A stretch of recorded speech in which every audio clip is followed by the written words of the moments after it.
बीवी बच्चा को बुला लेकर आ जा तू, उन्हें आती के तो बुला लेगा तो, नहीं तो छोड़ा लगा कोई यहाँ एक बना ले तू। क्या हजरत, क्या गलत कर रहा हूँ क्या? आती का तो आन दो, नहीं का तो अल्लाह का फजल है, रस्ते दिया नहीं दिया हमने। हाँ, सुकून सुकून। सारी दुनिया में सबसे ज्यादा परेशान कौन? मुसलमान। कभी सोचे आप बैठकर, हमें अल्लाह को मानते, रसूलुल्लाह को मानते, क़यामत पर हमारा ईमान, खबर पर हमारा ईमान, 5 वक़्त न सही 1-2 वक़्त तो नमाज पढ़ लेते, फिर भी हमें क्यों परेशान है? मेरे शेख कुतुब आलम ने एक जगह पर इरशाद फरमाया, जो अल्लाह को मानते नहीं, अल्लाह उन पर एक नजरे रहमत भी नहीं डालते। उन्हों क्या भी कर लें दो,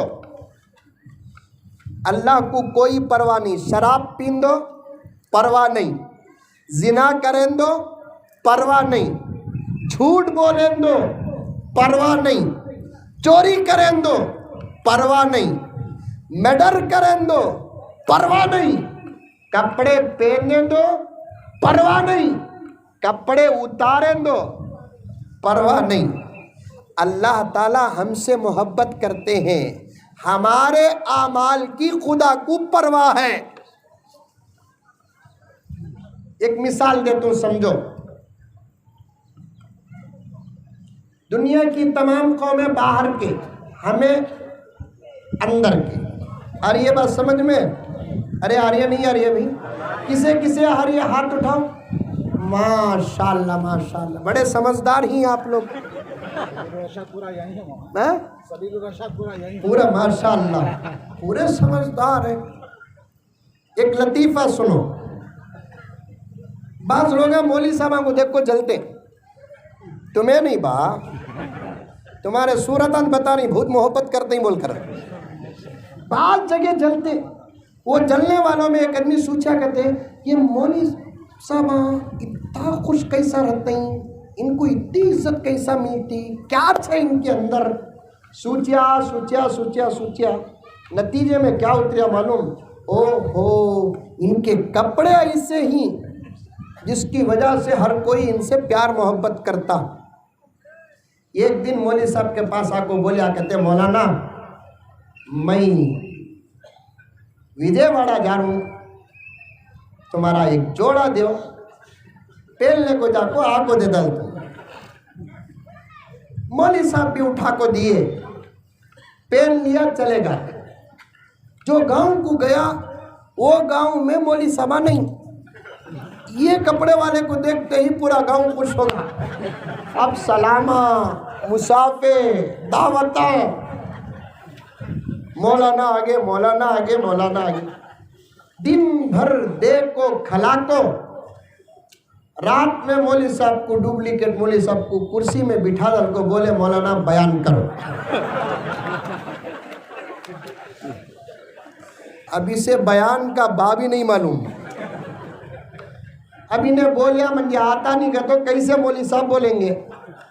मैं मौलवी साहब नहीं का को बोल को बोलिया, सुबह से जितना दिया मार को निकालते हैं।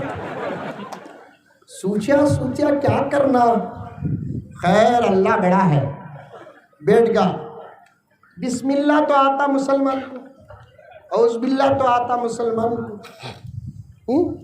अब भी बोल रहा हूँ, तकरीर शुरू नहीं करिया।